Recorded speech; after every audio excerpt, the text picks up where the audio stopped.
प्यारे विद्यार्थियों, अज मैं तुहानूं 1857 के विद्रोह के कारण पढ़ाउण जा रही हाँ। 1857 ईस्वी विच भारत के ਵੱਖ-ਵੱਖ भागां विच विद्रोह होया, जिस दे बहुत सारे कारण सन अते जिन्हां ने अंग्रेजी हुकूमत नूं हिला के रख दिता। पर साधनां नाल संपन्न होण कारण उन्होंने इस विद्रोह ते काबू पा लिया। इसका नतीजा ये निकलिया कि एक सदी तो चलिया आ रहा ईस्ट इंडिया कंपनी का शासन खत्म हो गया ते भारत तो बरतानिया का शासन स्थापित हो गया। की कारण सन? सब तो पहला राजनीतिक कारण, पोलिटिकल कॉजेज दे विच आएगा imperialistic and aggressive policy of the British. अंग्रेज़ों की साम्राज्यवादी नीति, मतलब अंग्रेज़ों ने हौली हौली करके सारे भारत नूं अपने साम्राज्य विच मिला लिया। सब तो पहला क्लाइव आया गवर्नर बन के, जिसने 1757 विच प्लासी की लड़ाई ते 1764 विच बक्सर की लड़ाई के नाल बंगाल ते अधिकार कर लिया। फिर आया वॉर्न हेस्टिंग ने बंगाल, बिहार, उड़ीसा उत्ते सीधा अधिकार स्थापित कर लिया ते मराठियां नाल युद्ध किया। उस तो बाद आ गया कॉर्नवालिस ने मैसूर विरुद्ध युद्ध किया। वेल्जली ने सहायक संधि प्रणाली नाल हैदराबाद, अवध, कर्नाटक, तंजौर, मैसूर, पेशवा नाल सहायक संधि करके इन्हां ते कब्जा कर लिया। मार्किस ऑफ हेस्टिंग ने गोरखियां दे प्रदेश प्राप्त किए। पिंडारियां पठाणा नूं शक्तिहीन किया। उसदे समय पेशवा, सिंधिया, भोसला, गायकवाड़ आदि 19 राजपूत रियासतां दे शासक भी कंपनी की प्रभुसत्ता के अधीन आ गए।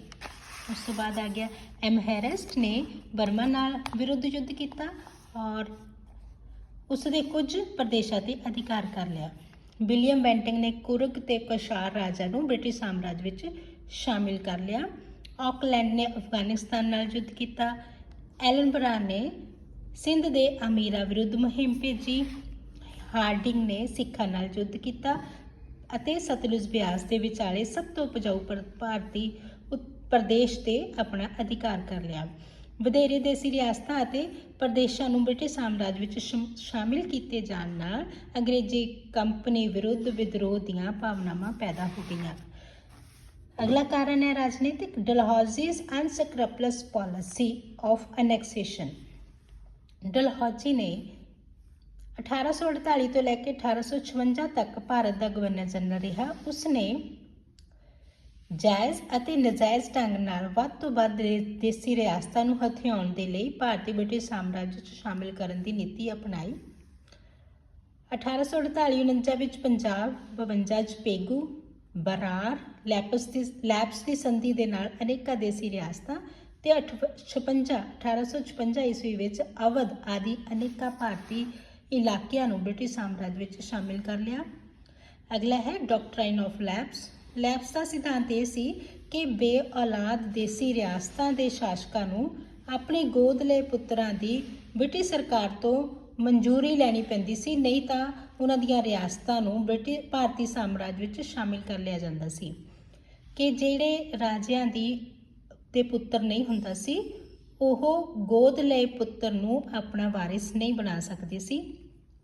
इस सिद्धांत के नाल उसने 1848 च सतारा, 1853 च झांसी, नागपुर, 1849-50 विच जैतपुर, संबलपुर, बघाट ते 1852 विच उदयपुर नूं भारतीय ब्रिटिश साम्राज्य विच शामिल कर लिया। लैप्स का सिद्धांत सख्ती नाल लागू किए जाने की वजह के नाल विद्रोह दीआं भावनावां पैदा हो गई। Jhansi Rani's spirit of vengeance against the British. Jhansi की राणी नूं अपने गोदले पुत्र आनंद राव, झांसी दे राणी दे पुत्र का नाम सी आनंद राव, जो कि उसने गोद लिया सी, नूं राजा बनन तो वंचित कर दिता गया। अपने पति शासक गंगाधर राव की मौत तो बाद वो अंग्रेज़ों के विरुद्ध हो गई। स्टॉपिंग ऑफ नानाज पेंशन, डलहौजी ने तंजौर और कर्नाटक दी पेंशनां और पदवियां खत्म कर दित्तियां, जिस कारण धोंदू पंथ जां नाना साहब अंग्रेज़ों खिलाफ साजिशां रचन लगे। इन्हां साजिशां दे विच होलकर, सिंधिया, आसाम, बर्मा, जयपुर, जोधपुर, झालावाड़, रेवा, सतारा आदि ਦੇ ਸ਼ਾਸਕ ਸ਼ਾਮਿਲ ਹੋ ਗਏ। ਜੰਮੂ ਦੇ ਸ਼ਾਸਕ ਗੁਲਾਬ ਸਿੰਘ ਅਤੇ ਉਹਨਾਂ ਰਾਹੀਂ ਰੂਸ ਨਾਲ ਵੀ ਸੰਪਰਕ ਕਾਇਮ ਕੀਤੇ ਗਏ। ਅਨੈਕਸੇਸ਼ਨ ਆਫ ਅਵਧ 1856 ਵਿੱਚ ਡਲਹੌਜੀ ਨੇ ਅਵਧ ਦੇ ਸ਼ਾਸਕ ਵਾਜਿਦ ਅਲੀ ਸ਼ਾਹ ਨੂੰ ਗੱਦੀ ਤੋਂ ਉਤਾਰ ਕੇ ਬ੍ਰਿਟਿਸ਼ ਸਾਮਰਾਜ ਵਿੱਚ ਸ਼ਾਮਿਲ ਕਰ ਲਿਆ। Disrespect of Mughal empire, Hastings ਸਮੇਂ ਮੁਗਲਾਂ ਨੂੰ ਤੋਹਫੇ ਦੇਣੇ ਬੰਦ ਹੋ ਗਏ। ਬਰਤਾਨਵੀ ਸਰਕਾਰ ਦੇ ਸਿੱਕੇ ਚੱਲਣੇ ਸ਼ੁਰੂ ਹੋ ਗਏ। ਮੁਗਲ ਸਮਰਾਟ ਤੋਂ ਰਾਜ ਮਹਿਲ, ਕਿਲਾ ਅਤੇ ਪਦਵੀਆਂ ਖੋਣ ਦੀਆਂ ਯੋਜਨਾਵਾਂ ਬਣਾਈਆਂ ਜਾਣ ਲੱਗੀਆਂ। ਇਸ ਲਈ 1857 ਵਿੱਚ ਦਿੱਲੀ ਵਿੱਚ ਵਿਦਰੋਹ ਦਾ ਕੇਂਦਰ ਬਣ ਗਿਆ। ਪ੍ਰੋਬਲਮ ਆਫ ਅਨਇੰਪਲਾਇਡ ਸੋਲਜਰਸ, ਦੇਸੀ ਰਿਆਸਤਾਂ ਦੇ ਜਿਹੜੇ ਸੈਨਿਕ ਕੰਮ ਕਰਦੇ ਸਨ ਜਦੋਂ ਬ੍ਰਿਟਿਸ਼ ਸਾਮਰਾਜ ਦੇ ਵਿੱਚ ਸ਼ਾਮਿਲ ਹੋ ਗਈਆਂ ਤਾਂ ਉਹਨਾਂ ਦੇ ਸੈਨਿਕ ਜਿਹੜੇ ਸੀ ਉਹ ਬੇਕਾਰ ਹੋ ਗਏ। ਬ੍ਰਿਟਿਸ਼ ਸਰਕਾਰ ਨੇ ਇਹਨਾਂ ਵੱਲ ਕੋਈ ਧਿਆਨ ਨਾ ਦਿੱਤਾ। ਇਹ ਸੈਨਿਕ ਬ੍ਰਿਟਿਸ਼ ਰਾਜ ਸੱਤਾ ਡੇਗ ਜਾਣ ਲਈ ਹਮੇਸ਼ਾ ਤਿਆਰ ਰਹਿੰਦੇ ਸਨ। ਬੇਕਾਰ ਹੋਣ ਕਾਰਨ ਰਾਜ ਵਿੱਚ ਲੁੱਟਮਾਰ ਤੇ ਅਰਾਜਕਤਾ ਦੇ ਕਾਰਜਾਂ ਦਾ ਹਿੱਸਾ ਬਣਨ ਲੱਗੇ ਸਨ। ਇਹ ਸਨ ਰਾਜਨੀਤਿਕ ਕਾਰਨ। ਹੁਣ ਆਪਾਂ ਪੜ੍ਹਦੇ ਪ੍ਰਸ਼ਾਸਨਿਕ ਕਾਰਨ। ਐਡਮਿਨਿਸਟ੍ਰੇਟਿਵ ਕਾਜ਼ਸ ਦੇ ਵਿੱਚ ਇੰਡੀਆ ਗਵਰਨਡ ਫਰੋਮ ਇੰਗਲੈਂਡ। ਅੰਗਰੇਜ਼ਾਂ ਤੋਂ ਪਹਿਲਾਂ ਭਾਰਤ ਦੇ ਤੁਰਕ, ਅਫਗਾਨ, ਮੁਗਲ ਨਾਮਕ ਵਿਦੇਸ਼ੀ ਵੰਸ਼ਾਂ ਨੇ ਰਾਜ ਕੀਤਾ, ਪਰ ਉਹ ਭਾਰਤ ਵਿੱਚ ਹੀ ਰਹਿੰਦੇ ਸਨ ਤੇ ਪ੍ਰਜਾ ਦੀ ਭਲਾਈ ਲਈ ਕਾਰਜ ਕਰਦੇ ਸਨ। ਪਰ ਬ੍ਰਿਟਿਸ਼ ਹਜ਼ਾਰਾਂ ਮੀਲ ਤੋਂ ਇੰਗਲੈਂਡ ਤੋਂ ਰਾਜ ਕਰਦੇ ਸਨ। ਭਾਰਤ ਤੋਂ ਬਹੁਤ ਸਾਰਾ ਧਨ ਇੰਗਲੈਂਡ ਜਾਣ ਕਾਰਨ ਭਾਰਤੀ ਉਹਨਾਂ ਤੋਂ ਨਫ਼ਰਤ ਕਰਦੇ ਸਨ। Ill treatment of the people by the British official, ਅੰਗਰੇਜ਼ ਭਾਰਤੀਆਂ ਦੀਆਂ ਤਕਲੀਫਾਂ ਵੱਲ ਧਿਆਨ ਨਹੀਂ ਦਿੰਦੇ ਸਨ, ਸਗੋਂ ਉਹਨਾਂ 'ਤੇ ਅਤਿਆਚਾਰ ਕਰਦੇ ਸਨ। ਉਹਨਾਂ ਦੇ ਤਾਨਾਸ਼ਾਹੀ ਵਿਹਾਰ ਅਤੇ ਉਹਨਾਂ ਨੂੰ ਅਸੱਭਿਆ ਕਹਿ ਕੇ ਉਹਨਾਂ ਦਾ ਅਪਮਾਨ ਕਰਦੇ ਸਨ, ਜਿਸ ਨਾਲ ਭਾਰਤੀ ਅੰਗਰੇਜ਼ਾਂ ਤੋਂ ਘਿਰਣਾ ਕਰਦੇ ਸਨ। Indian deprived of high administrative post, ਅੰਗਰੇਜ਼ ਯੂਰਪੀਆਂ ਨੂੰ ਉੱਚੀਆਂ ਨੌਕਰੀਆਂ 'ਤੇ ਨਿਯੁਕਤ ਕਰਦੇ ਸਨ ਅਤੇ ਭਾਰਤੀਆਂ ਨੂੰ ਯੋਗਤਾ ਦੇ ਬਾਵਜੂਦ ਨੀਵੇਂ ਦਰਜੇ ਦੀਆਂ ਨੌਕਰੀਆਂ 'ਤੇ ਨਿਯੁਕਤ ਕੀਤਾ ਜਾਂਦਾ ਸੀ। ਨੋ ਇੰਡੀਅਨਸ ਇਨ ਦਾ ਲੈਜਿਸਲੇਟਿਵ ਕਾਉਂਸਿਲ, ਅੰਗਰੇਜ਼ਾਂ ਨੇ ਕਈ ਕਾਨੂੰਨ ਭਾਰਤ ਦੀਆਂ ਰੀਤਾਂ ਰਿਵਾਜਾਂ ਅਨੁਸਾਰ ਨਹੀਂ ਸਨ। ਉਹਨਾਂ ਨੂੰ ਕਾਨੂੰਨ ਨਿਰਮਾਣ ਕੌਂਸਲ ਵਿੱਚ ਵੀ ਕੋਈ ਜਗ੍ਹਾ ਨਹੀਂ ਦਿੱਤੀ ਜਾਂਦੀ ਸੀ। Introduction of rule of law in India, company ਨੇ ਭਾਰਤ ਵਿੱਚ ਲੋਕਤੰਤਰੀ ਸਿਧਾਂਤਾਂ ਅਨੁਸਾਰ ਬਿਨਾਂ ਕਿਸੇ ਭੇਦਭਾਵ ਦੇ ਕਾਨੂੰਨ ਬਣਾਏ, ਪਰ ਉੱਚੇ ਵਰਗ ਦੇ ਲੋਕਾਂ ਨੂੰ ਇਹ ਪਸੰਦ ਨਹੀਂ ਸੀ ਕਿਉਂਕਿ ਉਹਨਾਂ ਦੀ ਨਿੱਜੀ ਹਿੱਤਾਂ ਨੂੰ ਹਾਨੀ ਪਹੁੰਚਦੀ ਸੀ। Unpopularity of the British judicial system, ਅੰਗਰੇਜ਼ਾਂ ਨੇ ਭਾਰਤ ਵਿੱਚ ਆਧੁਨਿਕ ਨਿਆਂ ਪ੍ਰਣਾਲੀ ਦੀ ਵਿਵਸਥਾ ਕੀਤੀ ਜਿਸ ਦੇ ਕਾਨੂੰਨ ਭਾਰਤੀਆਂ ਨੂੰ ਸਮਝ ਨਾ ਆਏ, ਜਿਸ ਵਿੱਚ ਮੁਕੱਦਮੇ ਦੇ ਫੈਸਲੇ ਦੇਰ ਨਾਲ ਕੀਤੇ ਜਾਂਦੇ ਸਨ ਜੋ ਭਾਰਤੀਆਂ ਨੂੰ ਖਰਚੀਲੀ ਲੱਗਦੀ ਸੀ। ਅਮੀਰ ਲੋਕ ਝੂਠੇ ਗਵਾਹਾਂ ਨਾਲ ਜਿੱਤ ਜਾਂਦੇ ਸਨ। ਫਾਰਸੀ ਦੀ ਥਾਂ ਅੰਗਰੇਜ਼ੀ ਨੂੰ ਅਦਾਲਤੀ ਭਾਸ਼ਾ ਘੋਸ਼ਿਤ ਕਰ ਦਿੱਤਾ ਗਿਆ ਸੀ। ਓਪਰੈਸਿਵ ਲੈਂਡ ਰੈਵਨਿਊ ਸਿਸਟਮ, ਅੰਗਰੇਜ਼ਾਂ ਨੇ ਬੰਗਾਲ, ਬਿਹਾਰ, ਉੜੀਸਾ ਵਿੱਚ ਪਰਮਾਨੈਂਟ ਸੈਟਲਮੈਂਟ ਤੇ ਦੂਜੇ ਪ੍ਰਾਂਤਾਂ ਵਿੱਚ ਰਈਅਤਵਾੜੀ ਤੇ ਮਹਿਲਵਾੜੀ ਸੈਟਲਮੈਂਟ ਲਾਗੂ ਕੀਤੇ। ਸਥਾਈ ਬੰਦੋਬਸਤ ਵਿੱਚ ਜ਼ਿਮੀਂਦਾਰ ਦੀ ਭੂਮੀ ਨਿਲਾਮ ਕੀਤੀ ਗਈ। ਰਈਅਤਵਾੜੀ ਤੇ ਮਹਿਲਵਾੜੀ ਕਾਰਨ ਲਗਾਨ ਦੀ ਰਕਮ ਬਹੁਤ ਵਧਾ ਦਿੱਤੀ ਗਈ, ਜਿਸ ਨਾਲ ਕਿਸਾਨ ਜ਼ਿਮੀਂਦਾਰ ਕਰਜ਼ਾਈ ਹੋ ਗਏ। ਇਨਐਫੀਸ਼ੀਐਂਟ ਐਂਡ ਡਿਫੈਕਟਿਵ ਪਾਲਿਸੀ ਸਿਸਟਮ, ਅੰਗਰੇਜ਼ਾਂ ਨੇ ਨਵੀਂ ਪੁਲਿਸ ਵਿਵਸਥਾ ਅੰਗਰੇਜ਼ੀ ਰਾਜ ਨੂੰ ਸੁਰੱਖਿਅਤ ਰੱਖਣ ਲਈ ਬਣਾਈ ਗਈ। ਭਾਰਤੀਆਂ ਦੇ ਜੀਵਨ ਤੇ ਜਾਇਦਾਦ ਦੀ ਸੁਰੱਖਿਆ ਵੱਲ ਕੋਈ ਧਿਆਨ ਨਹੀਂ ਦਿੱਤਾ ਜਾਂਦਾ ਸੀ। ਇਕਨੋਮਿਕ ਕਾਜ਼ਸ ਦੇ ਵਿੱਚ ਆ ਜਾਣਾ ਹੈ ਕਿ ਭਾਰਤ ਦੀ ਅਰਥ ਵਿਵਸਥਾ ਦੇ ਕਿਹੜੇ ਕਾਰਨ ਬਣੇ 1857 ਦੇ ਵਿਦਰੋਹ ਦੇ। Exploitation of the Indians by the company and its official, East India company ਜੋ ਇੱਕ ਵਪਾਰਿਕ ਸੰਸਥਾ ਸੀ ਤੇ ਬਾਅਦ ਵਿੱਚ ਰਾਜਨੀਤਿਕ ਸੱਤਾ ਵਿੱਚ ਆ ਗਈ ਸੀ। ਪਹਿਲਾਂ ਇਹਨਾਂ ਨੇ ਇੱਕ ਤੋਂ ਬਾਅਦ ਇੱਕ ਨਵਾਬ ਤੋਂ ਧਨ ਬਟੋਰਿਆ। ਉਚਿਤ ਅਨੁਚਿਤ ਢੰਗਾਂ ਨਾਲ ਅੰਦਰੂਨੀ ਵਿਦੇਸ਼ੀ ਵਪਾਰ ਵਧਾਉਣ ਲੱਗੇ। ਕਾਰੀਗਰਾਂ ਨੂੰ ਸਸਤੇ ਮੁੱਲ ਤੇ ਮਾਲ ਤਿਆਰ ਕਰਨ ਲਈ ਮਜਬੂਰ ਕਰਦੇ ਸਨ। ਇਸ ਨਾਲ ਅੰਗਰੇਜ਼ਾਂ ਵਿਰੁੱਧ ਵਿਦਰੋਹ ਦੇ ਖੇਤਰ ਵਿੱਚ ਵਾਧਾ ਹੁੰਦਾ ਰਿਹਾ। Ruination of Indian cottage industries and artisans, ਉਦਯੋਗਿਕ ਕ੍ਰਾਂਤੀ ਦੇ ਸਿੱਟੇ ਵਜੋਂ ਭਾਰਤ ਤੋਂ ਭਾਰੀ ਮਾਤਰਾ ਵਿੱਚ ਸਸਤੀਆਂ ਕੀਮਤਾਂ ਉੱਤੇ ਕੱਚਾ ਮਾਲ ਖਰੀਦ ਕੇ ਭੇਜਿਆ ਜਾਣ ਲੱਗਾ ਅਤੇ ਉਹਨਾਂ ਮਿੱਲਾਂ ਤੇ ਕਾਰਖਾਨਿਆਂ ਵਿੱਚ ਤਿਆਰ ਕੀਤਾ ਗਿਆ ਮਸ਼ੀਨੀ ਮਾਲ ਦੇ ਭਾਰਤ ਦੇ ਸਾਰੇ ਨਗਰਾਂ ਵਿੱਚ ਵੇਚਣ ਦੀ ਵਿਵਸਥਾ ਕੀਤੀ ਗਈ।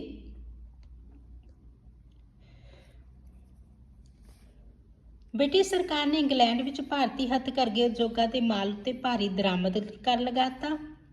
ਭਾਰਤ ਦੀ ਅੰਗਰੇਜ਼ੀ ਸਰਕਾਰ ਨੇ ਇੰਗਲੈਂਡ ਦੀਆਂ ਮਿੱਲਾਂ ਉੱਤੇ ਬਹੁਤ ਘੱਟ ਦਰਾਮਦ ਕਰ ਲਗਾਇਆ। ਇਸ ਨਾਲ ਭਾਰਤੀ ਹੱਥਕਰਘੇ ਉਦਯੋਗਾਂ ਦਾ ਪਤਨ ਹੋ ਗਿਆ। ਸ਼ਿਲਪਕਾਰ ਬੇਕਾਰ ਹੋ ਗਏ, ਉਹ ਖੇਤੀਬਾੜੀ ਦਾ ਕੰਮ ਕਰਨ ਲੱਗੇ। ਭਾਰਤ ਬ੍ਰਿਟਿਸ਼ ਉਦਯੋਗਿਕ ਪੂੰਜੀਵਾਦ ਦਾ ਇੱਕ ਕ੍ਰਿਸ਼ੀ ਉਪਨਿਵੇਸ਼ ਬਣ ਕੇ ਰਹਿ ਗਿਆ। ਭਾਰਤ ਵਿੱਚ ਆਧੁਨਿਕ ਉਦਯੋਗਾਂ ਦਾ ਵਿਕਾਸ ਨਾ ਕੀਤਾ ਗਿਆ। ਇਸ ਅਣ ਉਦਯੋਗੀਕਰਨ ਦੀ ਨੀਤੀ ਕਾਰਨ ਬੇਕਾਰ ਸ਼ਿਲਪਕਾਰ ਨੂੰ ਕੰਮ ਨਾ ਮਿਲਿਆ। ਤੀਸਰਾ ਆਰਥਿਕ ਕਾਰਨ ਹੈ blow to Indian trade and commerce. ਅੰਗਰੇਜ਼ ਵਪਾਰੀਆਂ ਨੂੰ ਭਾਰਤ ਵਿੱਚ ਮਾਲ ਵੇਚਣ ਦੀਆਂ ਵਿਸ਼ੇਸ਼ ਸਹੂਲਤਾਂ ਪ੍ਰਾਪਤ ਸਨ, ਜਦਕਿ ਭਾਰਤੀ ਵਪਾਰੀਆਂ ਨੂੰ ਅੰਦਰੂਨੀ ਸੀਮਾ ਸ਼ੁਲਕ ਦੇਣੇ ਪੈਂਦੇ ਸਨ। ਭਾਰਤ ਤੋਂ ਇੰਗਲੈਂਡ ਨੂੰ ਭੇਜੀ ਜਾਣ ਵਾਲੀ ਕਪਾਹ, ਭੇਡ ਦੀ ਉੱਨ ਵਿੱਚ ਭਾਰੀ ਵਾਧਾ ਹੋਇਆ। ਅਫੀਮ ਦੇ ਵਪਾਰ ਤੋਂ ਵੀ ਅੰਗਰੇਜ਼ਾਂ ਨੇ ਭਾਰੀ ਮੁਨਾਫਾ ਕਮਾਇਆ। End of self sufficient village economy. ਅੰਗਰੇਜ਼ਾਂ ਨੇ ਭਾਰਤੀ ਪਿੰਡਾਂ ਦੀ ਆਤਮ ਨਿਰਭਰਤਾ ਦਾ ਅੰਤ ਕਰ ਦਿੱਤਾ। ਭਾਰਤੀ ਪਿੰਡਾਂ ਵਿੱਚ ਪਹਿਲਾਂ ਕਿਸਾਨ ਅਨਾਜ ਜਾਂ ਕਪਾਹ ਦਾ ਉਤਪਾਦਨ ਕਰਦੇ ਸਨ ਅਤੇ ਪਿੰਡਾਂ ਦੇ ਸਾਰੇ ਸ਼ਿਲਪਕਾਰ ਜੁਲਾਹੇ, ਤਰਖਾਣ, ਲੋਹਾਰ, ਘੁਮਿਆਰ, ਤੇਲੀ ਪਿੰਡ ਦੀਆਂ ਲੋੜਾਂ ਨੂੰ ਪੂਰਾ ਕਰਦੇ ਸਨ। ਪਿੰਡਾਂ ਦੇ ਹੱਥਕਰਘੇ ਉਦਯੋਗਾਂ ਤੇ ਸ਼ਿਲਪਕਾਰਾਂ ਦੇ ਬਰਬਾਦ ਹੋ ਜਾਣ ਨਾਲ, ਕ੍ਰਿਸ਼ੀ ਦਾ ਵਣਜੀਕਰਨ ਹੋ ਜਾਣ ਨਾਲ ਪਿੰਡਾਂ ਦੀ ਆਤਮ ਨਿਰਭਰ ਅਰਥ ਵਿਵਸਥਾ ਖਤਮ ਹੋ ਗਈ। ਪੋਵਰਟੀ ਐਂਡ ਇੰਡੈਪਟਨੈਸ ਆਫ ਦਾ ਪੈਜ਼ੈਂਟਸ। ਸਥਾਈ ਬੰਦੋਬਸਤ ਵਾਲੇ ਖੇਤਰਾਂ ਵਿੱਚ ਕਿਸਾਨਾਂ ਦਾ ਜ਼ਿਮੀਂਦਾਰਾਂ ਰਾਹੀਂ ਅਤੇ ਮਹਿਲਵਾੜੀ ਬੰਦੋਬਸਤ ਦੇ ਖੇਤਰਾਂ ਵਿੱਚ ਸਰਕਾਰ ਰਾਹੀਂ ਕਿਸਾਨਾਂ ਦਾ ਸ਼ੋਸ਼ਣ ਕੀਤਾ ਜਾਣ ਲੱਗਿਆ। ਸਰਕਾਰ ਭਾਰੀ ਦਰ ਨਾਲ ਲਗਾਨ ਪੈਦਾਵਾਰ ਦਾ ਨਗਦੀ ਵਿੱਚ ਨਿਸ਼ਚਿਤ ਸਮੇਂ ਤੇ ਵਸੂਲ ਕਰਦੀ ਸੀ, ਜਿਸ ਕਾਰਨ ਉਹ ਸ਼ਾਹੂਕਾਰਾਂ ਤੋਂ ਉਧਾਰ ਲੈਣ ਲਈ ਮਜਬੂਰ ਹੋ ਜਾਂਦੇ ਸਨ। ਉਹਨਾਂ ਦੀ ਅਨਪੜ੍ਹਤਾ ਦਾ ਲਾਭ ਉਠਾ ਕੇ ਉਹਨਾਂ ਤੇ ਜ਼ਿਆਦਾ ਵਿਆਜ ਦਾ ਕਰ ਲਗਾਇਆ ਜਾਂਦਾ ਸੀ। ਹੌਲੀ ਹੌਲੀ ਉਹਨਾਂ ਦੀਆਂ ਜ਼ਮੀਨਾਂ ਤੇ ਕਬਜ਼ਾ ਕਰ ਲਿਆ ਜਾਂਦਾ ਸੀ। ਇਸ ਤਰ੍ਹਾਂ ਕਿਸਾਨਾਂ ਦਾ ਸਰਕਾਰ, ਜ਼ਿਮੀਂਦਾਰ, ਸ਼ਾਹੂਕਾਰਾਂ ਵੱਲੋਂ ਸ਼ੋਸ਼ਣ ਕੀਤਾ ਜਾਂਦਾ ਸੀ। ਕਾਸ਼ਤਕਾਰ ਗਰੀਬੀ ਅਤੇ ਰਿਣਗ੍ਰਸਤ ਹੋ ਗਏ ਸਨ ਅਤੇ ਇਸ ਤਰ੍ਹਾਂ ਕਿਸਾਨ ਕਾਸ਼ਤਕਾਰ ਬ੍ਰਿਟਿਸ਼ ਸਰਕਾਰ ਦੇ ਵਿਰੁੱਧ ਹੋ ਗਏ। Cruel treatment of the cultivators by the English Indian planters. 1833 ਈਸਵੀ ਵਿੱਚ ਅੰਗਰੇਜ਼ੀ ਕੰਪਨੀ ਨੇ ਅੰਗਰੇਜ਼ੀ ਪੂੰਜੀਪਤੀਆਂ ਨੂੰ ਭਾਰਤ ਵਿੱਚ ਨੀਲ ਦੇ ਬਗੀਚੇ ਲਗਾਉਣ ਲਈ ਜ਼ਮੀਨ ਦੇਣ ਦਾ ਫੈਸਲਾ ਕੀਤਾ। ਉਹਨਾਂ ਨੇ ਬੰਗਾਲ ਤੇ ਬਿਹਾਰ ਵਿੱਚ ਬਗੀਚੇ ਲਗਾ ਕੇ ਭਾਰਤੀ ਕਾਸ਼ਤਕਾਰਾਂ ਨੂੰ ਕੰਮ ਕਰਨ ਲਈ ਲਗਾਇਆ, ਜਿਨ੍ਹਾਂ ਨਾਲ ਅਮਾਨਵੀ ਸਲੂਕ ਕੀਤਾ ਜਾਂਦਾ ਸੀ। 1859-62 ਵਿੱਚ ਉਹਨਾਂ ਦੇ ਭਿਆਨਕ ਹਿੰਸਕ ਵਿਦਰੋਹ ਕੀਤੇ, ਜਿਸ ਨੂੰ ਬਲੂ ਮਿਊਟਨੀ ਕਿਹਾ ਜਾਂਦਾ ਹੈ। Confiscation of rent free lands by the company. William Bentinck ਦੇ ਸ਼ਾਸਨ ਕਾਲ ਵਿੱਚ ਆਦੇਸ਼ ਦਿੱਤਾ ਗਿਆ ਕਿ ਉਹਨਾਂ ਸਭ ਜ਼ਮੀਨਾਂ ਨੂੰ ਜ਼ਬਤ ਕਰ ਲਿਆ ਜਾਵੇ ਜਿਨ੍ਹਾਂ ਦੇ ਮਾਲਕ ਮਲਕੀਅਤ ਦੇ ਪ੍ਰਮਾਣ ਪੱਤਰ ਨਾ ਦੇ ਸਕਣ, ਜਿਸ ਕਾਰਨ ਮੰਦਰਾਂ ਤੇ ਮਸਜਿਦਾਂ, ਬ੍ਰਾਹਮਣਾਂ, ਮੁਸਲਿਮਾਂ ਸੰਤਾਂ ਤੋਂ ਜ਼ਮੀਨਾਂ ਖੋਹ ਲਈਆਂ ਗਈਆਂ। 1852 ਵਿੱਚ ਇਨਾਮ ਕਮਿਸ਼ਨ ਨਿਯੁਕਤ ਕੀਤਾ ਗਿਆ, ਜਿਨ੍ਹਾਂ ਬਿਨਾਂ ਪ੍ਰਮਾਣ ਪੱਤਰ ਵਾਲੀਆਂ ਕਰ ਮੁਕਤ ਜ਼ਮੀਨਾਂ ਖੋਹਣ ਲਈ ਤੇ 1857 ਤੋਂ ਪਹਿਲਾਂ 5 ਸਾਲਾਂ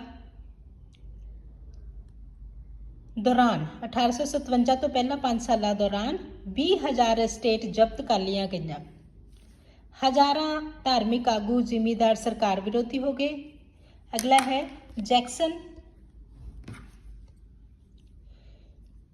ਜੈਕਸਨ's harsh attitudes towards taluqdar of Awadh.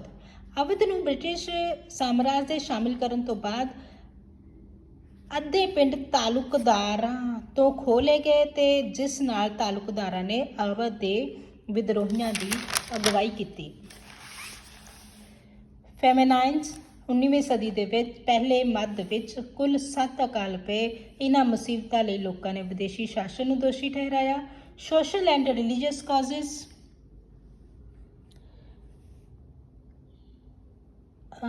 ਸਮਾਜਿਕ ਤੇ ਧਾਰਮਿਕ ਕਾਰਨਾਂ ਦੇ ਵਿੱਚ Englishman considered Indian as inferior. ਅੰਗਰੇਜ਼ ਭਾਰਤੀਆਂ ਨੂੰ ਕਾਲੇ, ਅਸੱਭਿਅ, ਬੇਈਮਾਨ ਸ਼ਬਦਾਂ ਦੀ ਵਰਤੋਂ ਕਰਦੇ ਸਨ। ਉਹਨਾਂ ਨੂੰ ਅੰਗਰੇਜ਼ਾਂ ਨੂੰ ਸਲਾਮ ਕਰਕੇ ਲੰਘਣਾ ਪੈਂਦਾ ਸੀ। ਹੋਟਲਾਂ, ਸਿਨੇਮਾ, ਰੇਲ ਗੱਡੀਆਂ ਵਿੱਚ ਭਾਰਤੀਆਂ ਦਾ ਅਪਮਾਨ ਕਰਦੇ ਸਨ। ਭਾਰਤੀਆਂ ਲਈ ਰਾਜਨੀਤਿਕ ਅਧੀਨਗੀ ਅਤੇ ਅੰਗਰੇਜ਼ਾਂ ਵੱਲੋਂ ਹੱਥੋਂ ਆਰਥਿਕ ਹਾਨੀ ਨਾਲੋਂ ਵੱਧ ਇਹ ਅਪਮਾਨ ਤੇ ਮਾਰ ਕੁਟਾਈ ਕਸ਼ਟਦਾਇਕ ਸੀ।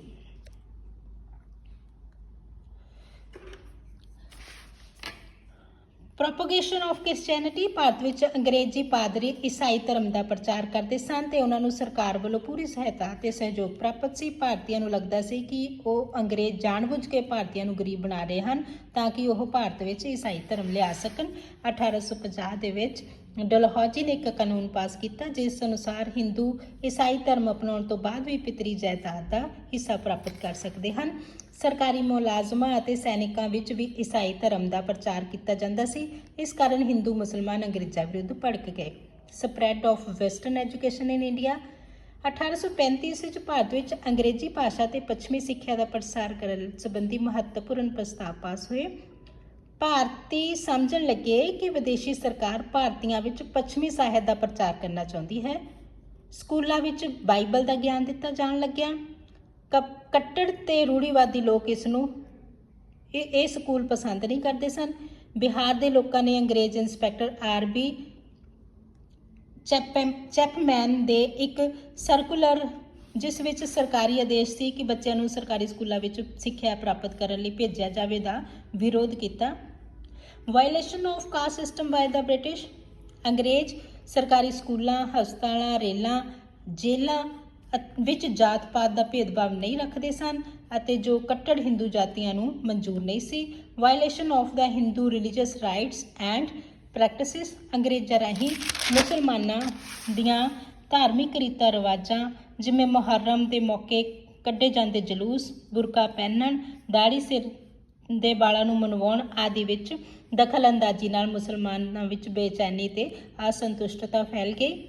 Change in the law of inheritance, 11 ਅਪ੍ਰੈਲ 1850 ਨੂੰ ਲੈਕਸ ਲੌਕੀ ਐਕਟ 21 ਦੇ ਨਾਲ ਡਲਹੌਜੀ ਨੇ ਰਾਜਕਾਲ ਵਿੱਚ ਕਿਹਾ ਕਿ ਡਲਹੌਜੀ ਦੇ ਰਾਜਕਾਲ ਵਿੱਚ ਆਦੇਸ਼ ਐਕਟ ਪਾਸ ਹੋਇਆ ਜਿਸ ਅਨੁਸਾਰ ਧਰਮ ਬਦਲੀ ਦੇ ਪਿੱਛੋਂ ਕੋਈ ਵੀ ਵਿਅਕਤੀ ਜੱਦੀ ਸੰਪੱਤੀ ਦਾ ਆਪਣਾ ਹਿੱਸਾ ਪ੍ਰਾਪਤ ਕਰ ਸਕਦਾ ਹੈ। ਇਸ ਨਾਲ ਈਸਾਈ ਧਰਮ ਅਪਣਾਉਣ ਵਾਲੇ ਆਪਣੇ ਪਿਤਾ ਦੀ ਜਾਇਦਾਦ ਦੇ ਹਿੱਸੇ ਦਾ ਹੱਕਦਾਰ ਬਣ ਗਏ ਅਤੇ ਕੱਟੜ ਹਿੰਦੂ ਇਸ ਐਕਟ ਤੋਂ ਭੈਭੀਤ ਹੋ ਗਏ। Reaction of orthodox Hindus against social rituals reforms, Angrezi governor general William Bentinck ਨੇ ਸਤੀ ਪ੍ਰਥਾ, ਕੁੜੀ ਮਾਰਨ ਦੀ ਪ੍ਰਥਾ ਨੂੰ ਗੈਰ ਕਾਨੂੰਨੀ ਘੋਸ਼ਿਤ ਕਰਤਾ ਤੇ 1856 ਵਿੱਚ ਵਿਡੋ ਰੀਮੈਰਿਜ ਐਕਟ ਪਾਸ ਕੀਤਾ ਜਿਸ ਅਨੁਸਾਰ ਕੱਟੜ ਹਿੰਦੂ ਇਹਨਾਂ ਸੁਧਾਰਾਂ ਨੂੰ ਹਿੰਦੂ ਧਰਮ ਅਤੇ ਸੰਸਕ੍ਰਿਤ ਦੇ ਵਿਰੁੱਧ ਮੰਨਦੇ ਸਨ। Reaction of conservative Indians against railways and telegraph, Dalhousie ਦੇ ਸ਼ਾਸਨਕਾਲ ਵਿੱਚ ਭਾਰਤ ਵਿੱਚ ਰੇਲਾਂ ਅਤੇ ਬਿਜਲੀ ਦੀਆਂ ਤਾਰਾਂ ਦੀ ਸਥਾਪਨਾ ਹੋਈ।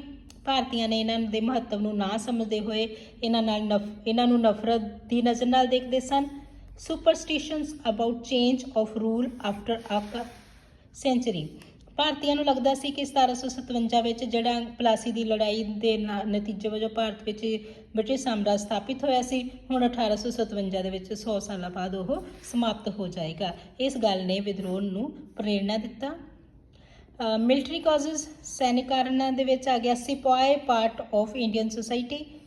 ਸਿਪਾਹੀ ਵੀ ਉਸੇ ਭਾਰਤੀ ਸਮਾਜ ਦਾ ਅੰਗ ਸਨ ਜੋ ਕਿ ਬ੍ਰਿਟਿਸ਼ ਸਾਮਰਾਜ ਦੇ ਸ਼ੋਸ਼ਣ ਦਾ ਸ਼ਿਕਾਰ ਹੋ ਰਹੇ ਸਨ। ਬ੍ਰਿਟਿਸ਼ ਸ਼ਾਸਨ ਤੋਂ ਅਸੰਤੁਸ਼ਟ ਸਨ। ਕਿਸਾਨ, ਸ਼ਿਲਪਕਾਰ ਵਾਂਗ ਉਹ ਵੀ ਬ੍ਰਿਟਿਸ਼ ਸਰਕਾਰ ਦੇ ਨਾਲ ਉਹਨਾਂ ਨੂੰ ਵੀ ਕਈ ਨਿੱਜੀ ਸ਼ਿਕਾਇਤਾਂ ਸਨ। Indian military official treated as inferior to the European official, Indian ਜਿਹੜੇ ਅਫਸਰ ਸੀਗੇ ਉਹ ਭਾਰਤੀਆਂ ਨੂੰ ਉਹਨਾਂ ਦੀ ਬਹਾਦਰੀ ਤੇ ਯੋਗਤਾ ਦੇ ਬਾਵਜੂਦ ਵੀ ਉਸ ਪਦਵੀ ਤੱਕ ਨਹੀਂ ਜਾਣ ਦਿੰਦੇ ਸਨ ਜਿੱਥੇ ਕਿ ਨਵੇਂ ਯੂਰਪੀਅਨ ਅਧਿਕਾਰੀਆਂ ਨੂੰ ਰੱਖਿਆ ਜਾਂਦਾ ਸੀ, ਅਪੁਆਇੰਟ ਕਰ ਲਿਆ ਜਾਂਦਾ ਸੀ। ਮੀਗਰ ਸੈਲਰੀਜ਼ ਐਂਡ ਅਲਾਇਸੈਂਸ ਆਫ ਦਾ ਸਿਪਾਹੀ, ਭਾਰਤੀ ਸੈਨਾਵਾਂ ਨੂੰ ਬਹੁਤ ਘੱਟ ਤਨਖਾਹ ਤੇ ਭੱਤੇ ਦਿੱਤੇ ਜਾਂਦੇ ਸਨ। Violation of the religious sentiment of the sipahi, ਉਹਨਾਂ ਨੂੰ ਦਾੜੀ ਮਨਾਉਣੀ, ਪੱਗ ਦੀ ਥਾਂ ਟੋਪੀ ਪਾਉਣੀ, ਮੱਥੇ ਤੇ ਜਾਤੀ ਚਿੰਨ੍ਹ ਲਗਾਉਣ ਦੀ ਮਨਾਹੀ, ਅਸ਼ੁੱਧ ਭੋਜਨ, ਭੇਡ ਦੀ ਖਲ ਦੀ ਜੈਕਟ ਪਹਿਨਣੀ ਆਦਿ ਅਜਿਹੀਆਂ ਸਰਕਾਰੀ ਆਦੇਸ਼ ਸਨ ਜਿਨ੍ਹਾਂ ਤੋਂ ਭਾਰਤੀ ਸੈਨਿਕ ਭੜਕ ਉੱਠੇ ਸਨ। ਅਨੈਕਸੇਸ਼ਨ ਆਫ ਦਾ ਅਵਧ, ਬੰਗਾਲ ਦੀ ਸੈਨਿਕਾਂ ਵਿੱਚ ਬਹੁਤ ਜ਼ਿਆਦਾ ਸੈਨਿਕ ਅਵਧ ਦੇ ਸਨ ਤੇ ਜਦੋਂ ਅਵਧ ਨੂੰ ਅੰਗਰੇਜ਼ੀ ਸਾਮਰਾਜ 'ਚ ਮਿਲਾ ਲਿਆ ਤੇ ਬਹੁਤ ਸਾਰੇ ਸੈਨਿਕ ਜਿਹੜੇ ਅੰਗਰੇਜ਼ੀ ਸਰਕਾਰ ਦੇ ਖਿਲਾਫ ਹੋ ਗਏ। ਜਨਰਲ ਸਰਵਿਸ ਐਨਲਿਸਟਮੈਂਟ ਐਕਟ 1856 ਦੇ ਵਿੱਚ ਕੈਨਿੰਗ ਨੇ ਪਾਸ ਕੀਤਾ ਸੀ। इस अनुसार ये लिख के देना पैंदा सी कि सरकार जिथे भी जावे युद्ध लई ਤੁਹਾਨੂੰ ਜਾਣ ਦੀ ਆਗਿਆ ਦਿੰਦੀ ਹੈ ਤਾਂ ਸੈਨਿਕਾਂ ਨੂੰ ਉੱਥੇ ਉਹਨਾਂ ਨੂੰ ਜਾਣਾ ਪੈਣਾ ਸੀ। ਪਰ ਅੰਗਰੇਜ਼ ਆਪਣੇ ਭਾਰਤੀਆਂ ਦੇ ਲਈ ਸਮੁੰਦਰ ਨੂੰ ਪਾਰ ਕਰਨਾ ਧਾਰਮਿਕ ਸੰਸਕ੍ਰਿਤ ਦੇ ਉਲਟ ਸੀ। ਇਸ ਲਈ ਉਹਨਾਂ ਨੂੰ ਲੱਗਿਆ ਕਿ ਇਹ ਸਾਡੇ ਧਰਮ ਦੇ ਵਿਰੁੱਧ ਹੈ। Disproportion in the strength of the native sepoys and European soldiers. ਭਾਰਤੀ ਸੈਨਿਕਾਂ ਦੀ ਗਿਣਤੀ ਅੰਗਰੇਜ਼ੀ ਸੈਨਿਕਾਂ ਤੋਂ 5 ਗੁਣਾ ਅਧਿਕ ਸੀ। ਇਹਦੇ ਨਾਲ ਭਾਰਤੀਆਂ ਨੂੰ ਲੱਗਿਆ ਕਿ ਅਸੀਂ ਜ਼ਿਆਦਾ ਸ਼ਕਤੀਸ਼ਾਲੀ ਹਾਂ ਤੇ ਇਮੀਡੀਏਟ ਕਾਜ਼ ਦੇ ਵਿੱਚ ਇਹ ਸੀ ਗ੍ਰੀਸਡ ਕਾਰਡਿਜ਼ਸ ਅਫੇਅਰਸ। 1856 ਵਿੱਚ ਸਰਕਾਰ ਨੇ ਪੁਰਾਣੀਆਂ ਬੰਦੂਕਾਂ ਦੀ ਥਾਂ ਸੈਨਿਕਾਂ ਨੂੰ ਨਵੀਆਂ ਬੰਦੂਕਾਂ ਜਿਨ੍ਹਾਂ ਨੂੰ ਐਨਫੀਲਡ ਰਾਈਫਲਸ ਕਿਹਾ ਜਾਂਦਾ ਹੈ ਦਿੱਤੀਆਂ, ਜਿਨ੍ਹਾਂ ਦੇ ਕਾਰਤੂਸ ਤੇ ਗਾਂ ਤੇ ਸੂਰ ਦੀ ਚਰਬੀ ਲੱਗੀ ਹੁੰਦੀ ਸੀ ਅਤੇ ਉਹਨਾਂ ਨੂੰ ਦੰਦਾਂ ਨਾਲ ਕੱਟ ਕੇ ਵਰਤਣਾ ਹੁੰਦਾ ਸੀ। ਜਦੋਂ ਭਾਰਤੀ ਸੈਨਿਕਾਂ ਨੂੰ ਇਸ ਬਾਰੇ ਜਾਣਕਾਰੀ ਮਿਲੀ ਤਾਂ ਉਹਨਾਂ ਨੂੰ ਯਕੀਨ ਹੋ ਗਿਆ ਕਿ ਬ੍ਰਿਟਿਸ਼ ਸਰਕਾਰ ਉਹਨਾਂ ਦਾ ਧਰਮ ਭ੍ਰਸ਼ਟ ਕਰਨ ਤੇ ਤੁਲੀ ਹੋਈ ਹੈ, ਜਿਸ ਕਾਰਨ ਉਹਨਾਂ ਨੇ ਅੰਗਰੇਜ਼ੀ ਸਰਕਾਰ ਵਿਰੁੱਧ ਵਿਦਰੋਹ ਦਾ ਝੰਡਾ ਖੜਾ ਕਰ ਦਿੱਤਾ ਅਤੇ ਉਹਨਾਂ ਦਾ ਸਾਥ ਲੋਕਾਂ ਨੇ ਵੀ ਦਿੱਤਾ ਅਤੇ ਦੇਸੀ ਰਿਆਸਤਾਂ ਨੇ ਵੀ ਰਾਜਿਆਂ ਨੇ ਵੀ ਦਿੱਤਾ। ਇਹ ਵਿਦਰੋਹ ਇੱਕ ਭਿਆਨਕ ਰੂਪ ਧਾਰਨ ਕਰ ਗਿਆ।